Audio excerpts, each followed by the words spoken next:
I'm Nick. Hello, and I'm Tim. And today we're doing another edition of Tim's Take, where Tim takes a look at another guitar that I have, that I've done a review for, and we get an alternate perspective. And today, it's the Edwards ELP98LTS, coming to you from the lovely folks at ESP in Japan. Can I get a... Right? I like this baby.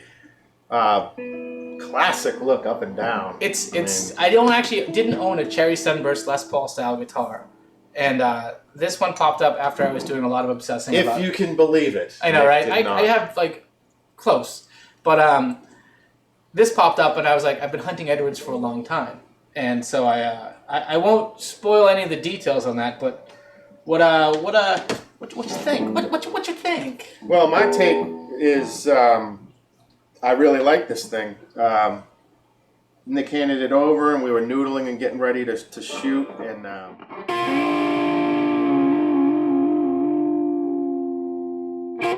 she stays in tune. Unlike many of the other guitars I've been handling, it's just, again, I don't like to make it the guitar's fault. Sometimes that setup could be strings are new, strings are old, temperature, all those things come into play. But you got to admit, folks, when you sit down and play, it's a lot funner, better experience when the thing just holds its tune, Mm-hmm.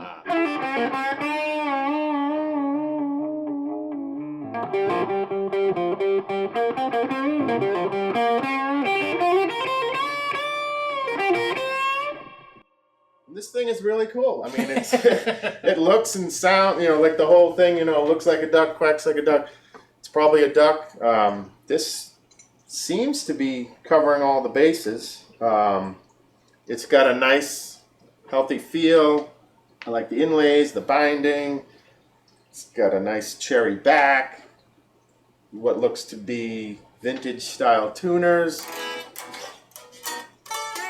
The overall tone of it is great too. We can give that a little rundown.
It feels good. Just a lot of it is that whole just staying in tune, but doing everything else well too. Yeah, those pickups. I mean, it shouldn't be a surprise the pickups sound good. It's a Seymour Duncan Jazz Neck Jeff Beck bridge. It's actually the same. Oh, that would explain it. It's the same pickups that are in We're this. rocking Seymour Duncan. And the same pickups that are in actually the red diamond behind him as well. So Duncan's in there, top-notch Japanese hardware. It's made in Japan by the folks at ESP. Edwards is their in-market brand. They don't export them to the U.S. because Gibson would have a fit. But in Japan, it's okay as long as you don't put the logo on the headstock to have the open book headstock and that kind of stuff. So that's why it can be so close. It's a comfortable weight too. Some of these, the Edwards are kind of light. Yeah. Like 5 to 6 pound Les Pauls. This is probably your 7.5, 8 pounder. Not like a boat anchor, but like enough. Yeah. I mean, as stated in the previous video, I was going on about the weight of It's a vintage the V100. vintage. I think I'd rather my guitar maybe not be quite so heavy, but I don't want it to be a feather, you know, like Right. the thing's going to fall apart if it even gets bumped. This seems to be a nice, It's a good compromise weight. yeah, a nice right in between. You know, you hold it, you don't feel like you're holding, chintzy toy, but at the same time, you're not going to need shoulder surgery after you Yeah. stand up and play with it for a couple hours. So My buddy Hunter had one, an ESP, or an Edward, sorry, I think it was a custom, and his was just too light. And Hunter's other guitar is a Norland era Les Paul, I think it was a deluxe, or maybe it was custom. So one's a boat anchor, and you hit that thing, and it was a featherweight. With this, I think is a good middle of the road Les Paul Yeah. kind of weight. Feels substantial without trying to show off. I usually tend to find cherry sunbursts like Nick does. There's nothing wrong with it at all, but it just seems to there's so many of them. Yeah. And but this one's nice. I like it. I like it. I even like, if you look at the rosewood and the fretboard, That is a nice contrast as well. like this one, rosewood, similarly lemon oiled, and it's lacking in anything that's there. That has actually some like. I like the headstock a lot. You're saying that's just because it's The like- Gibson headstock. That might be why.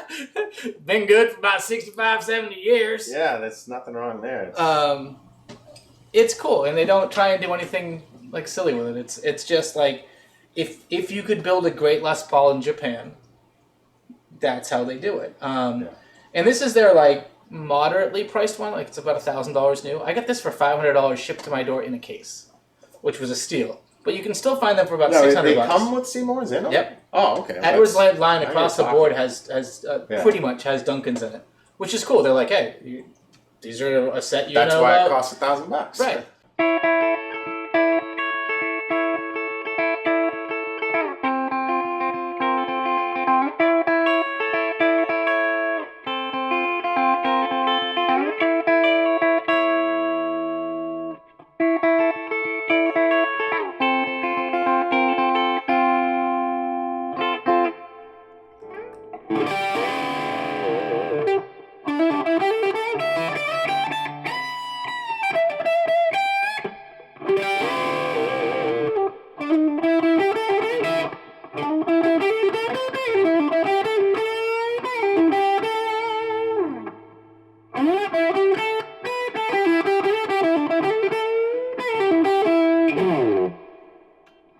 It's just pretty cool.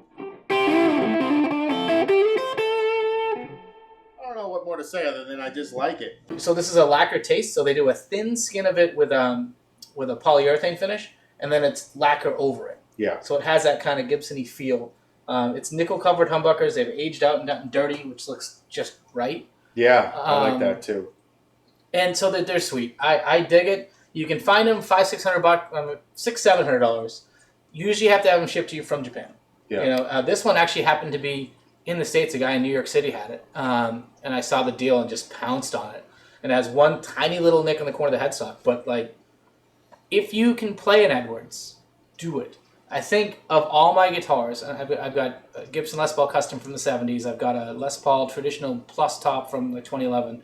This is still my best playing Les Paul I think I own of the bunch. And it's probably the best built of the bunch as well.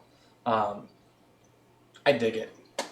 Yeah, it almost feels like a piece of fine furniture or something. You know, you have all Exactly. types of nice wood grains and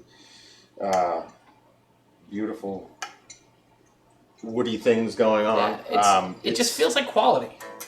Yeah, which gets you back to that whole, sometimes you just have to say you get what you pay for. And this would be in that case. It's just... Well, and I stole it, but like these things they're a tremendous value. But it's not like a Even $1,000 200 and change guitar Right. where you say, well, if you did this, that, and the other thing to it, it'd be pretty cool. This is just, because it doesn't have Gibson on the headstock, I would never, the average person would not want to shell out $1,000 for one of Right. these. But if you're in the know on these, you do. And the Dave ones, they go for even more. And then Edwards kind of stops for people. The Tokai picks up for people. So the $1,500 range and up US is then where like the Tokai Japanese stuff, which is supposedly even better than this. But any guitar that has Duncans in it, you know, I would definitely go 5 if it looked like this and everything. I think you basically, I guess I'm saying, Nick, you got a good deal. All right, let's see what a grade. What kind of letter grade do you want to give this one? This, well,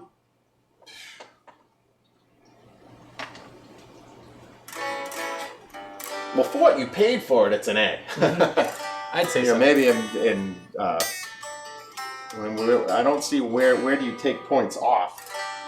I'm kind of in that same boat with it. Yeah. I just dig it. And it looks right. It's not an exact Les Paul shape, but it's pretty darn close. I think even it's pretty sounds sweet. kind of cool unplugged. Yep. Yeah, it's resonant. Yeah. Sweet, man. I mean, I was going to say A-, but let's just call it an A. She's nice. There you go. There's Check out an Edwards. my buddy Ukini55 on eBay has a couple on there, different varieties, about $600 shipped to the U.S. at least from Japan. Go check those out. Some of the customs are really great. He's got a couple early customs. I say this so that you'll buy them, so I won't be tempted to. For marital bliss and harmony. With that, I've been Nick. And I'm Tim. Obviously, we got issues, folks. Thanks for stopping by. See you around.